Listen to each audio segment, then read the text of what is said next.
O Tribunal de Justiça de Sergipe realizou audiências para reavaliar a situação de todas as crianças e adolescentes acolhidos em entidades na capital e no interior de Sergipe. Acompanhe.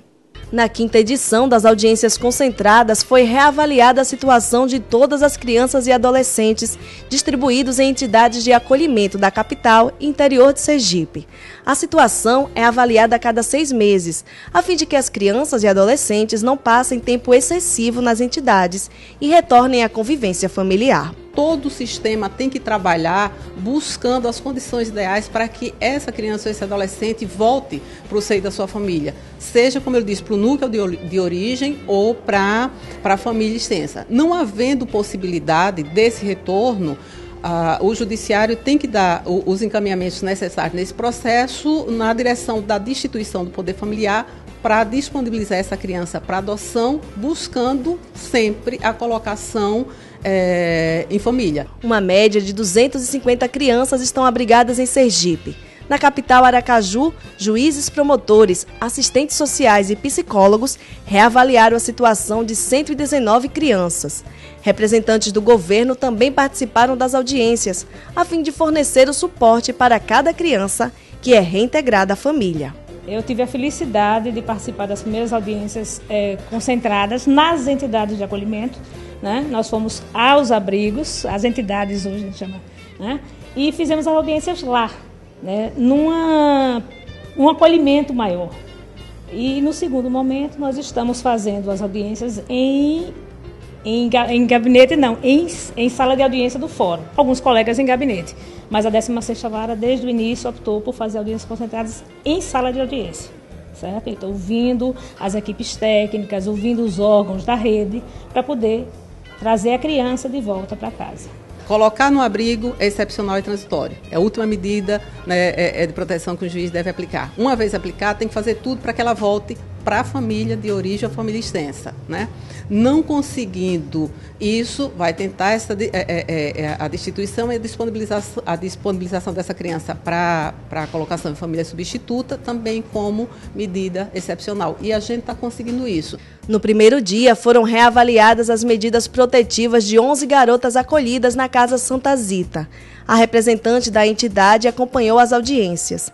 Há 6 meses, quando foram reavaliadas as situações, 40% das crianças e adolescentes saíram do abrigo e voltaram, na sua maioria, para a família de origem. Porque isso vem nos confirmar a preocupação do judiciário, a preocupação que tem o Ministério da Infância e Adolescência em acompanhar o processo formativo, educativo em relação aos abrigos. Isso nos dá muita segurança. Já no Centro de Atendimento ao Menor também foram feitas audiências, desta vez para reavaliar as medidas de internação adolescentes em conflito com a lei. Dentro da própria unidade de ressocialização, a juíza, o promotor e a equipe psicossocial do Juizado da Infância e da Juventude verificaram as medidas socioeducativas de internação aplicadas a todos os adolescentes internados no Senam. As audiências feitas de forma concentrada permitem, em um único momento, a reavaliação de todas as medidas aplicadas a adolescentes que cometeram ato infracional. Isso facilita, como eu falei, o gerenciamento, possibilitando que o juiz, fazendo hoje essas avaliações, no caso desse mês, fazendo hoje e amanhã, ele repetindo esse processo daqui a 6 meses, terá a segurança de que nenhum prazo foi perdido para esses adolescentes. As audiências concentradas são realizadas desde o ano de 2010 e, segundo a juíza coordenadora das ações na área da infância e juventude, a sistemática tem contribuído com o controle de tempo de internação. Possibilita mais um aumento de fiscalização da entidade, o que já é feito regularmente com as inspeções mensais. Possibilita esse contato direto com o adolescente, ele já sabe que a cada 6 meses o juiz vem aqui, vai reavaliar a situação dele e vai explicar para ele, né, aquela decisão que está sendo tomada, decorrente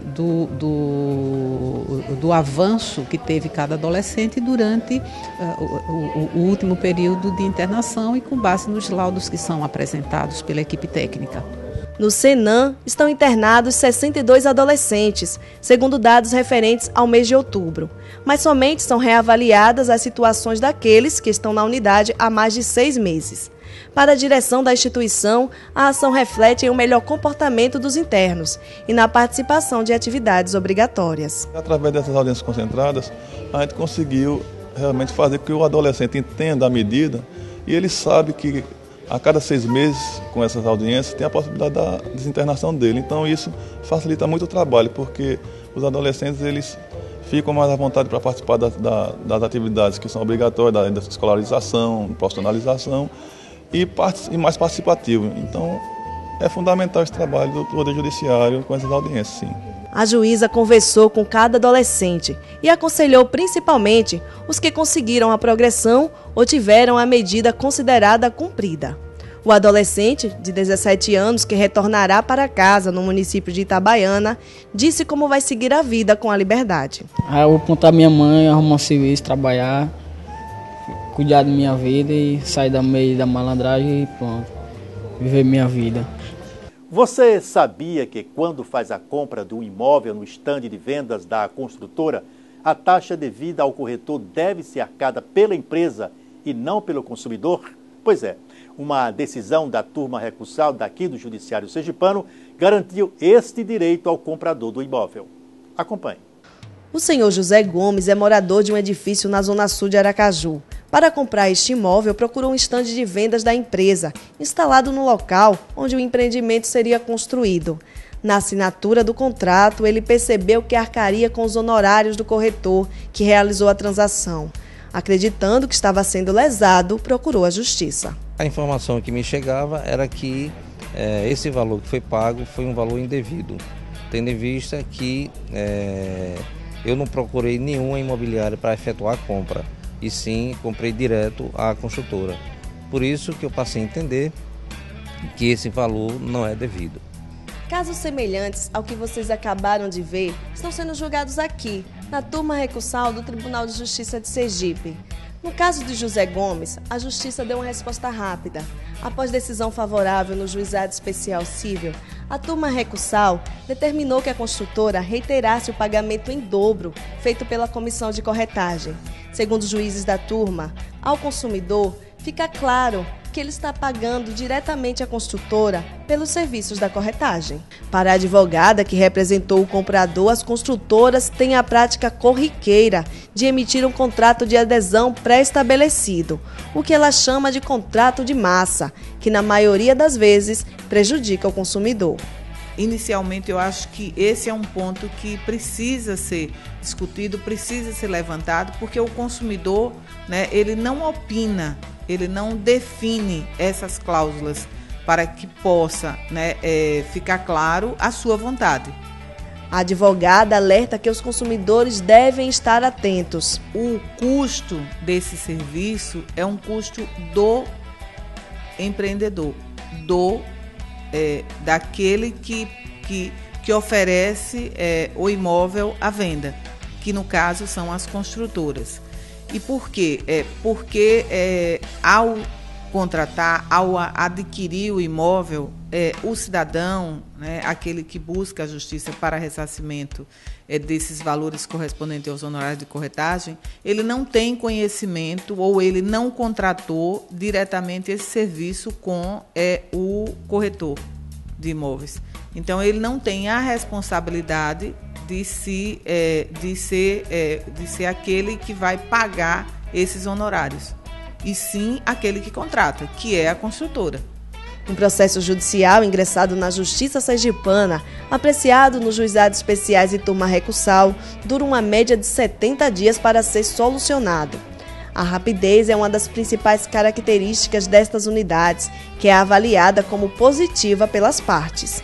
A gente vê a importância de uma decisão como essa, como sendo uma decisão com um olhar humanizado do processo, eu diria, um olhar daqueles julgadores que podem alcançar o objetivo a que se propõem essas ações, que não são objetivos de cunho especificamente pecuniário, ou seja, para ressarcir valores, e sim para garantir direitos conquistados. Depois do intervalo, o Memorial do Poder Judiciário participa da 6ª Primavera dos Museus. A gente volta já.